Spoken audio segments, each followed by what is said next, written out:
मुहूर्त की आवश्यकता नहीं होती, क्योंकि रोज ही कर रहे हैं वो।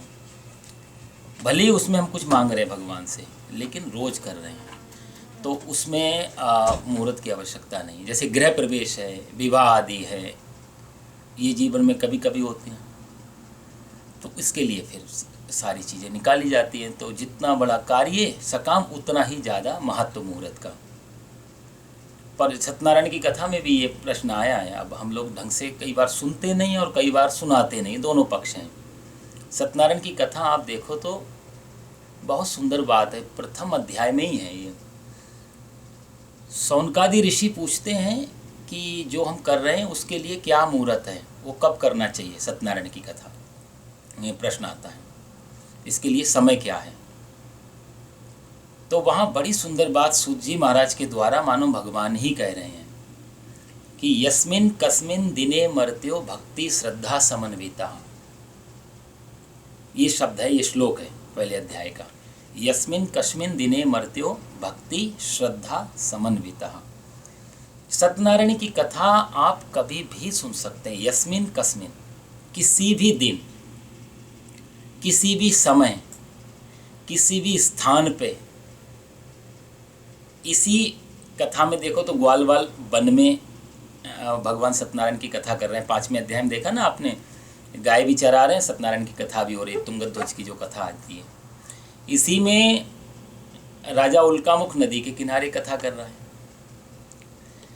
शतानंद ब्राह्मण घर में कथा कर रहे हैं।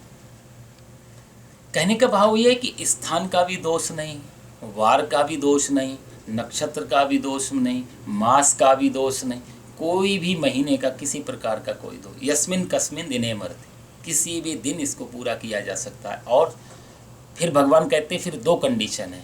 यदि आप चाहते हो कि मुहूर्त का दोष ना लगे तो 2 शर्त जोड़ दी इसमें, भक्ति श्रद्धा समन्विता।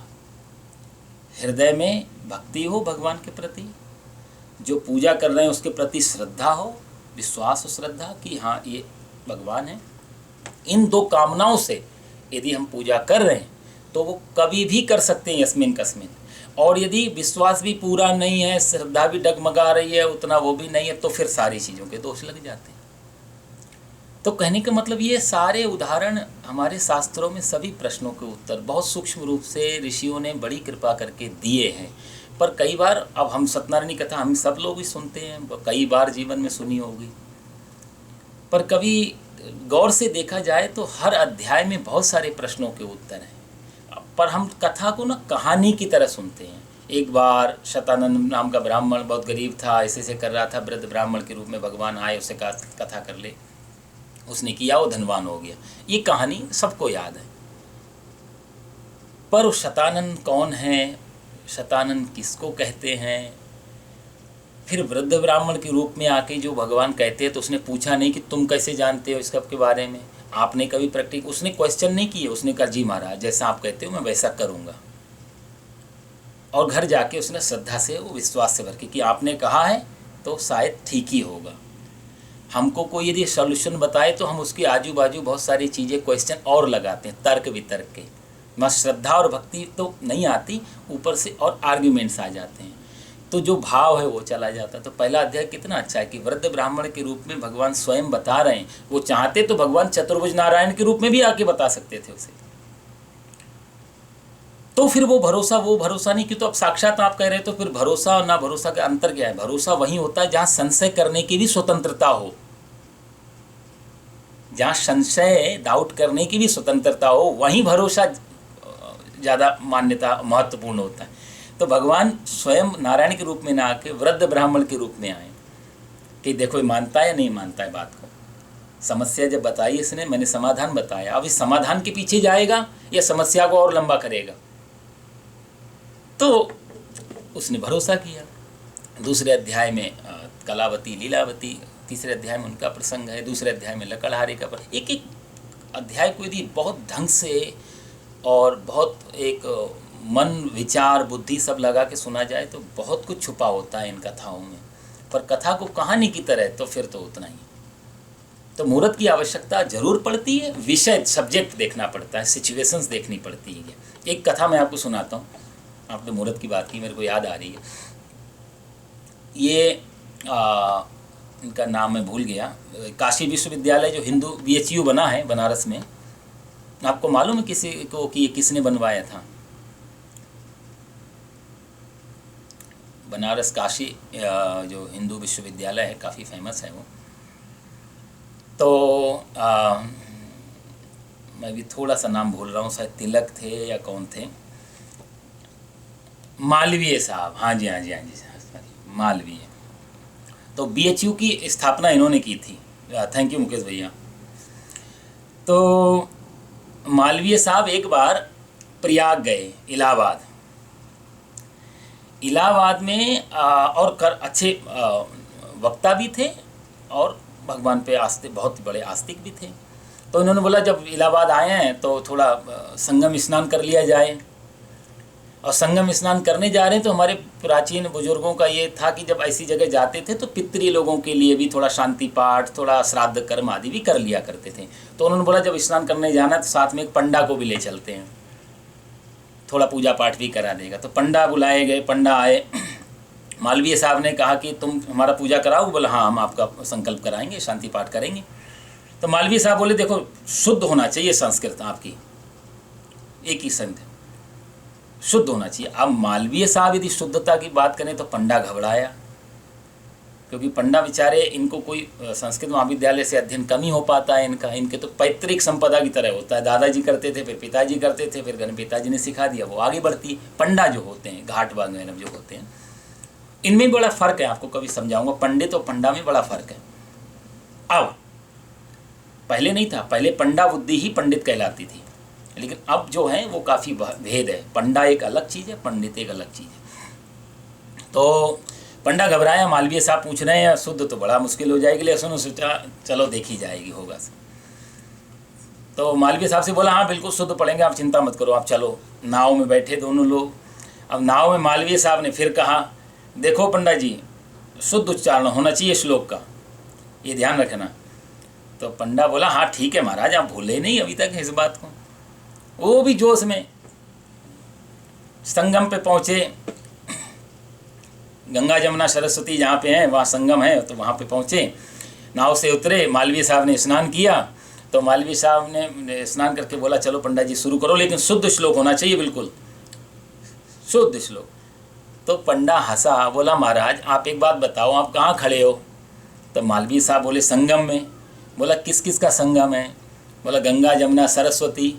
तो बोला गंगा का संगम, गंगा कहाँ है? बोला ये बह रही है श्वेत रंग की। जमुना कहाँ है? बोला ये है ब्राउन कलर की। बोला सरस्वती कहाँ है? तो आपको जानकारी होगी संगम में सरस्वती लुप्त हैं, सरस्वती दर्शन नहीं देती हैं। तो पंडा बोला सरस्वती लुप्त, मालवीय साहब बोले कि सरस्वती तो लुप्त है। तो पंडा हाथ जोड़ के हंस के बोला महाराज जहाँ पर आकर के सरस्वती लुप्त हो गई हो वहाँ आप शुद्ध उच्चारण की अपेक्षा करते हो, शुद्ध उच्चारण कैसे हो पाएगा? जहाँ सरस्वती प्रकट नहीं है तो शुद्ध उच्चारण कहाँ से? तो खैर ये हंसी की बात है।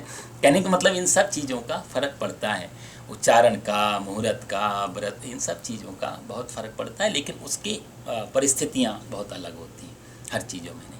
तो ये आपका मुहूर्त आदि के लिए। अच्छा, रक्षाबंधन का आपने कहा, श्रावणी पूर्णिमा बहुत उत्तम मानी जाती है ये रक्षाबंधन का दिन। इसके पीछे भी एक छोटी सी कथा है, 1-2 मिनट में आपको बताऊं। राजा बलि जो थे ना, आपने सुना होगा कि राजा बलि ने 3 पग में भगवान ने वामन अवतार लेके बलि को अपने अधीन कर लिया था। फिर वरदान मांगने को कहा तो बलि ने कहा कि प्रभु वरदान एक ही चाहिए कि जब मैं दरवाजे से घर से बाहर निकलूं, जब महल में प्रवेश करूं तो मुझे आपका दर्शन हो। तो भगवान को इनडायरेक्टली उसने अपना द्वारपाल बना लिया।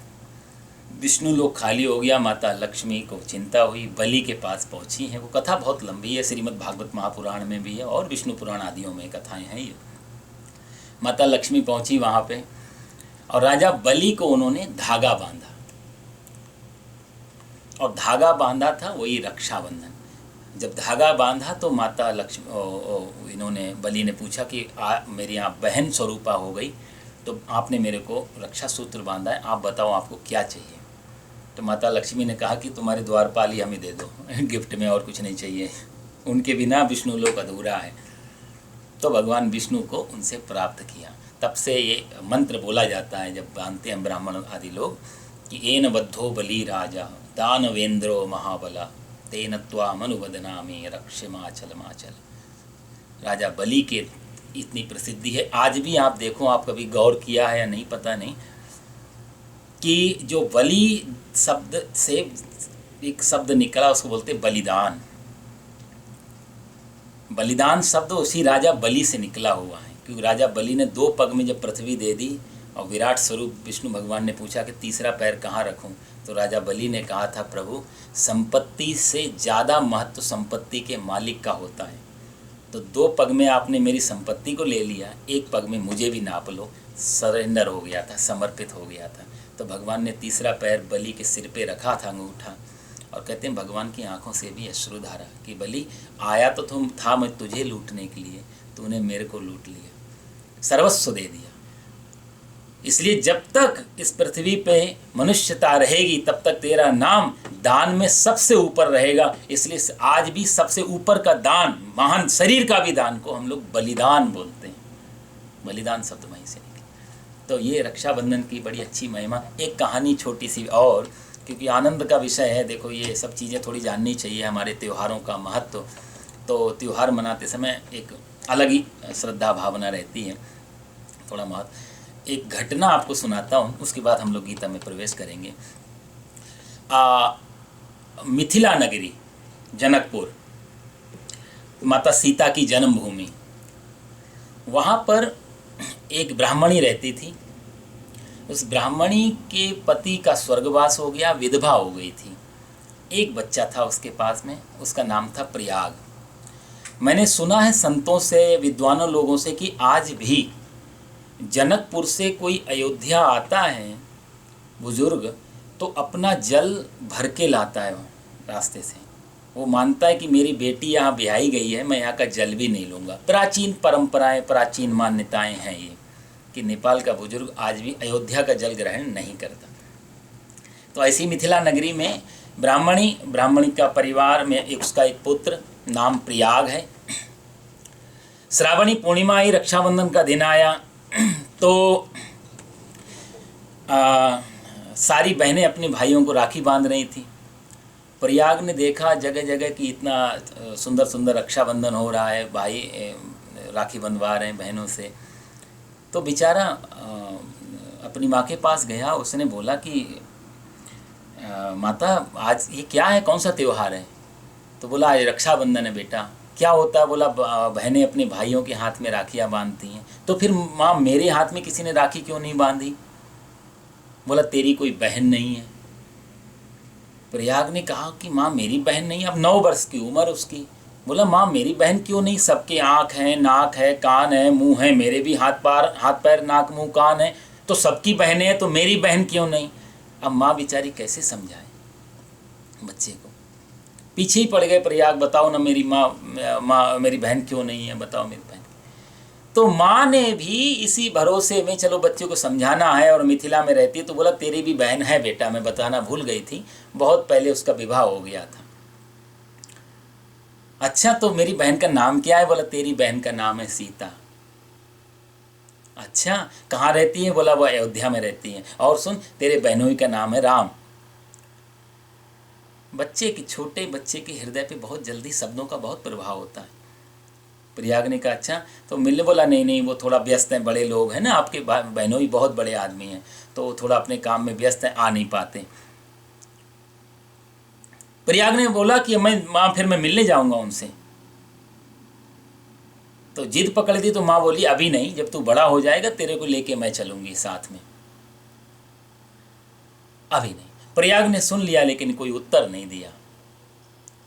रात्रि का भोजन किया प्रयाग ने और माँ ने, दोनों विश्राम में चले गए। प्रयाग के मन में एक ही बात गूंजती रही, मेरी माँ ने मेरी बहन का पता बता दिया, बहनोई का नाम बता दिया, मैं उनसे मिलने जाऊंगा। सीताराम मेरे भाई बहन और बहनोई हैं, सीताराम सीताराम ऐसे मन में उच्चारण बार बार करते हैं। नींद नहीं आई प्रयाग को। नींद तो माँ तो सो गई, प्रयाग नहीं सोए। बोला चलो माँ ने पता बता ही दिया है, ज़्यादा दूर तो अयोध्या नहीं है, मैं चला जाऊंगा। सुबह जल्दी उठ गए प्रयाग, और प्रयाग जल्दी उठ कर के बोले एक बहन के पास मिलने जाता हूँ, माँ को नहीं बताऊँगा नहीं तो जाने नहीं देगी। अच्छा राखी बांधेगी बहन मेरी तो कुछ ना कुछ देना पड़ेगा उसके हाथ में, हम तो बड़े गरीब लोग हैं, माँ भिक्षा मांग के तो पेट भरती है, तो हमारे पास तो कुछ है नहीं। तो माँ के पास 2 धोतियाँ थीं, माँ एक पहन लेती और एक धो के डाल देती। प्रयाग ने वही जो सूख रही थी धोती उसी को लपेटा, बिटोया, बगल में दबाया और चुपचाप घर से निकल पड़े वहाँ भगवान से मिलने के लिए। अब कहाँ अयोध्या और कहाँ मिथिला। 9 वर्ष का बालक, समझ में आया नहीं, लेकिन विश्वास की डोर जुड़ी हुई है, पहुँच ही जाऊँगा कभी ना कभी, मिल ही लूँगा अपनी बहन से। चलने लगे वहाँ से। एक नदी के किनारे पहुँचे, दोपहर का समय हो गया, बेचारों को प्यास वास भी लग रही थी, वहीं पानी पिया, थक गए तो एक वृक्ष के नीचे वहाँ बेचारे वो लेट गए। अब देखो इतनी दूर वहाँ से जब चलते हैं, कहते हैं ना कि भगवान की तरफ यदि हम 1 कदम उठाते हैं तो भगवान हमारे लिए 10 कदम उठाते हैं। उठाने का हमारा शुरुआत होनी चाहिए, वो तो मिलने के लिए सदा आतुर है। हम लोग भी तो जीवन में अपेक्षा करते हैं, भाई आप भी फ़ोन किया करो तो अभी हम करेंगे, आप भी मिला करो, कभी आप भी पूछ लिया करो। भगवान भी चाहते हैं तो हमारी तरफ देख तो लो, कम से कम थोड़ा प्रयास तो करो, थोड़ी इच्छा तो करो मिलने की, फिर बाकी तो मेरे पे छोड़ दो। हम लोग दुनिया की इच्छा में डूबे रहते हैं, तो भगवान भी अपना शांति से, हम भगवान से भी इस हिसाब से मिलने जाते हैं तो उसी हिसाब से भगवान ही हमसे मिलते हैं। हम कुछ मांगने जाते हैं वो दाता बन जाता है, हम भिखारी बन जाते हैं। रिश्ता भक्त और भगवान का नहीं बना के जाते हैं मंदिर, रिश्ता कौन सा बना के जा रहे हो वो महत्वपूर्ण है। आप रिलेशन क्या बना रहे हो। तो भगवान से यदि कुछ मांगने जा रहे हो तो तत्काल दाता और आप भिखारी, और भगवान को यदि माता पिता बना के जा रहे तो माता पिता और आप बच्चे, भगवान को भगवान बना के। हम नाम तो भगवान लेते हैं, देखो सोचने वाली बात, हम भगवान जब नाम लेते हैं तो भगवान का नाम ही कंडीशनड है। इसमें क्या है कि यदि भगवान बोला तो हमें भक्त बनना पड़ेगा, यदि हमने पिता किसी को बोला तो हम उसके ऑटोमेटिक पुत्र हो गए, यदि हमने किसी को बहन बोला तो हम उसके भाई हो गए। तो यदि हम भगवान कहते तो हमें भक्त की यहाँ क्वालिटी हमारे अंदर आनी चाहिए। बहुत गहरा विषय है, कभी चर्चा करूंगा मैं इस पर। हम किस नाम से भगवान को पुकारते हैं उसका रिफ्लेक्शन हमारे आचरण में आना चाहिए। तो हम एक तरफ कहते हैं तू भगवान है तो हम बनते हैं भिखारी, हमारा व्यवहार भिखारी वाला होता है, कहते हैं भगवान है, इसीलिए सारे डोर जुड़ नहीं पाती। भगवान से मिलने के लिए भक्त का हृदय चाहिए। प्रयाग जा रहे, कुछ आकांक्षा नहीं है, सिर्फ अपनी बहन से मिलेंगे। भगवान भी कहते हैं कि जेते पग तू धरे, मतलब मेरी लाइन में, जेतो चले विनीत तू जगतज मेरी ओर, जेतो चले विनीत तू जगतज मेरी ओर, कहते तेते पग मैं भी धरूं करूं कृपा की कोर। जितना पग तू चलता है उतना ही पग मैं भी चलता हूँ। किसी भक्त ने कहा प्रभु यदि उतना ही तुम चलोगे जितना हम चलेंगे तो हमारा मिलना कैसे हो पाएगा, क्योंकि दूरी बहुत है। भगवान बोले नहीं नहीं, तुमने पूरी लाइन समझी नहीं। बोला क्या? बोले एक चरण तेरो परै ममहित चित पे छूच, और मेरो चरण बढ़ाई वो राजा बलि से पूछ। मेरा चरण कितना बड़ा है तो राजा बलि से पूछो। अभी आपको कथा सुनाई, मेरो चरण बढ़ाई वे राजा बलि से पूछ, मेरा चरण तेरे से हजारों गुना बड़ा है। बस तू अपने चरण की, अपने पैरों की नाप से तू चल, मेरी नाप से मैं चलूंगा, बहुत जल्दी मिलना हो जाएगा। सोए थे नदी के किनारे प्रयाग, और जब जगे तो सरयू के किनारे। अब सरयू के किनारे पहुंचे, देखा दिव्य नगर है, सीताराम सीताराम, जिसको देखो सीताराम, बड़ा अच्छा लगा। ये तो मेरी बहन का नाम ले रहे हैं, इसका मतलब सही में माँ ने कहा था बहुत बड़े लोग हैं हमारे, माँ बहन हुई, देखो सभी लोग उनका नाम लेते हैं। प्रयाग ने पूछा लोगों से, भैया देखो यहाँ मेरी बहन रहती हैं उनका नाम सीता है, बहनोई का नाम राम है, आप जानते हो उनका घर कहाँ है? तो लोगों ने बोला नहीं नहीं, वो तो भगवान है, यहाँ के मंदिर हैं उनके, कोई घर और नहीं है। बोला नहीं नहीं, भगवान से नहीं, हमारे बहन बहनोई हैं, भगवान से नहीं मिलना, घर का पता बताओ। लोगों ने बोला मंदिर का पता है, घर का कोई पता नहीं उनके, वो तो कनक भवन में रहते हैं। प्रयाग बोला लेकिन मुझे मंदिर नहीं जाना, मुझे तो उनके घर में जाना है, मेरे बहन बहनोई हैं। दूसरे से, तीसरे से, दुकान वालों सबसे पूछता है, सब लोग कोई उत्तर नहीं दे पाते हैं। लोग बोलते हैं कि पागल है। अक्सर ऐसा होता है कि भगवान की राह में चलने वालों को लोग हमेशा पागल ही सिद्ध किए हुए। आप देख लो प्राचीन इतिहास उठा के, मीरा को क्या राणा ने क्या कहा, मूर्ख है। पागल है, कहाँ पैदा हुई, कहाँ नाच रही है। सिंहासन पे होना चाहिए, गांव की गलियों में घूम रही है। सोने के वस्त्राभूषण होने चाहिए, साधारण चीर धारण किए हुए। सोने के बर्तनों में खाना खाना चाहिए, भीख मांग रही है। बड़े बड़े राजा राजकुमारों के साथ बैठना चाहिए, साधु संतों के साथ नाच। पागल है। इन्हीं बिगड़े दिमागों में, किसी शायर ने बड़ी सुंदर बात कही, इन्हीं बिगड़े दिमागों में भरे अमृत के लच्छे हैं। इन्हीं बिगड़े दिमागों में भरे अमृत के लच्छे हैं, इन्हें पागल ही रहने दो, ये पागल ही अच्छे हैं। भगवान की राह में चलने वालों को दुनिया वाले पागल कहते हैं, और उसके पीछे लॉजिक भी है, क्योंकि हमारी दृष्टि जो पकड़ने को रखती है, ये भक्त उसी चीज़ को त्याज्य मान लेते हैं, किसी काम की नहीं। हम जिसको पाने के लिए पूरा जीवन लगा देते हैं, इनके लिए वो व्यर्थ हो जाती है। लोगों को ने कोई पता नहीं बताया, प्रयाग बेचारे रोने लगे, और भूख भी बहुत जोर से लग रही थी, लेकिन रट रहे हैं सीताराम सीताराम। दिन भर भजन भी होता रहा किसी न किसी रूप से। भगवान कहते हैं कि अकामः सर्व कामो वा मोक्ष काम उदारदि। श्रीमद् भागवत में भगवान ने कहा कि तुम गोप्या कामात भयात कंसाद, किसी भी रूप से यदि तू मेरा स्मरण करता है, मेरा नाम लेता है, मैं तुझे उसी रूप में मिल जाता हूँ। गोप्या कामात भयात कंसाद, गोपियों ने प्रेम से कृष्ण को नाम लिया तो प्रेम के रूप में मिले। कंस ने भय से नाम लिया।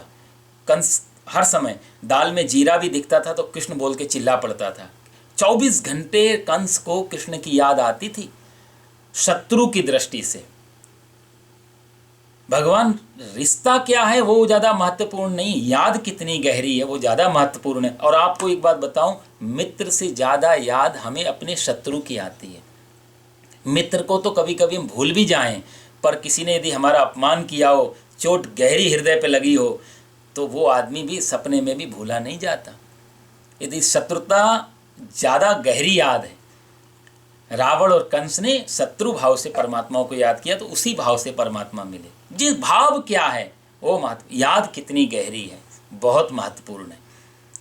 प्रयागदास दिन भर भजन करते हैं, उनके लिए तो वो अपने बहन बहनोई का नाम ले रहे हैं, लेकिन भगवान का तो भजन हो रहा है, सीताराम सीताराम। रात में प्रयाग ने सोचा, देखो पूरा दिन निकल गया, लोगों को डरा के रखा है इन्होंने, कोई उनका पता बताता नहीं है, क्योंकि मैं गरीब हूँ इसलिए मेरे से मिलने में उनको शर्म आएगी, इसलिए मिलना भी नहीं चाहते। पेड़ के नीचे लेट गए, सुबह होते ही वापस चला जाऊँगा, माँ ठीक कहती थी, नहीं आना चाहिए था मुझे यहाँ पे। और सीताराम सीताराम सीताराम सीताराम कहते हुए वृक्ष के नीचे लेट गए। अर्धरात्रि 12 बजे रात को दिव्य प्रकाश सामने, आगे आंखें चौंधिया गई, कौन इतना बड़ा प्रकाश कैसे। आंखें खोल के देखा तो सामने से एक श्वेत कलर का, वाइट कलर का हाथी आ रहा है। हाथी को चलाने वाले